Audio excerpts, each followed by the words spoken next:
இந்தியில் பேசுமாறு செய்தியாளர் எழுப்பிய கேள்விக்கு பாலிவுட் நடிகை கஜோல் காட்டமாக பதிலளித்த வீடியோ வேகமாக பரவி வருகிறது. மும்பையில் செய்தியாளர் சென்றவர் தான் இந்தியில் பேச வேண்டுமா என்று கேள்வி எழுப்பினார். மேலும் தான் பேசுவது புரிபவர்களுக்கு மட்டும் புரியட்டும் என்றும் காட்டமாக கூறினார்.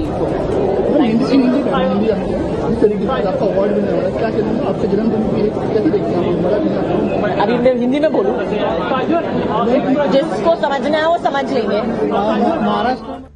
தன்னை ஐயா என்று அழைத்தவர்களை பெயர் சொல்லி கூப்பிட வைத்தவர் அன்புமணி என்று பாமக நிறுவனர் ராமதாஸ் குற்றம் சாட்டியுள்ளார். குழப்பத்துக்கு இடம் இல்லை, புரியுதா? அதனால் எல்லாம் அங்கே போய் நின்றவங்களாம் எல்லாரும் திரும்பி வாங்க, நான் உங்களை மன்னித்து உங்களை ஏற்றுக்கிறேன். அதனால் அங்கே ஒன்றும் கட்சியே கிடையாது. சும்மா வந்து பணத்தை வச்சு கூட்டத்தை கூட்டுறாங்க. இவ்வளோ ஒரு 4-5 பேர் அவங்களுக்கு இதே வேலை, இவ்வளோ கார் வரணும், இவ்வளோ கூட்டத்தை கூட்டின்னு வரணும். சரி, அதுக்கு என்ன செலவோ நான் ஏற்றுக்கிறோன்ட்டு லட்சக்கணக்கில் செலவு பண்ணி கூட்டத்தை கூட்டுறாங்க. ஒருவர் வேறொரு கட்சியில் இருந்தார், நம்மளும் வந்தார். அவர் வழக்கறிஞர்.